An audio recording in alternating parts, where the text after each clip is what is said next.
So I thought I would share what some people might consider a controversial parenting situation, simply because I think it's actually something important for us to do with our young girls. Just for context, my daughter is only 2 years old, and I'm the CEO of a company that provides prevention on all forms of sexual exploitation of children and youth. And so a part of this is providing prevention education to students, specifically teens actually, on understanding consent and healthy boundaries in person and digitally. Now, a large part of preventing exploitation and sexual assault comes down to focusing on the boys, because those are the ones who typically go into the perpetrator category.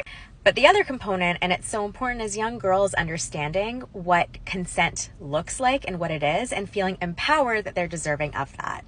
And so with my daughter, even though she's 2, I've always thought I have to model for her what consent looks like, because if she doesn't receive consent from a young age, from the adults that she trusts, how can she then recognize that it's important when she comes across other people in her life? So my controversial parenting decision was that I took her to daycare, and it was one of those gradual entry types of days. So I was with her in a group setting with a bunch of other toddlers. And there's this young boy who keeps coming and screaming in her face, like very close into her personal space. So each time he does this, and she was very strong in doing this from a young age, she would just yell no. So no issue saying no, she would just yell out no. This happened repeatedly. He kept coming, yelling in her face, and she would say, no, no, no, no, no. And so after the 4th or 5th time it was, he comes, screams in her face again, and what she does is she grabs her hand and she just grabs his face pretty aggressively and throws it aside and says no. And so he's obviously physically hurt and emotionally hurt, and he's stunned, and he looks at me, the adult in the situation, for guidance.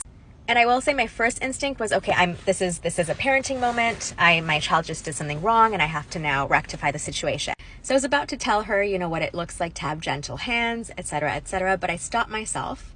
So the boy's looking at me, and he says, she hit me, she scratched me, she grabbed my face. And I looked at him and I went, she did. Did you hear her say no? She said no to you actually multiple times. She said no when you came in her face. She didn't like it, right? It didn't make her feel safe. And so you didn't listen to her no. And that's what happens when you don't listen to a no. And I decided in that moment not to teach my daughter about anything that she did wrong, because she actually didn't. As a 2-year-old, she doesn't have the capacity to emotionally regulate.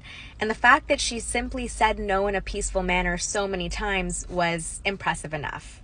Someone was in her personal space, and she did the only thing that she was able to do in the moment to keep herself safe. And I think that'll keep her safe for the rest of her life.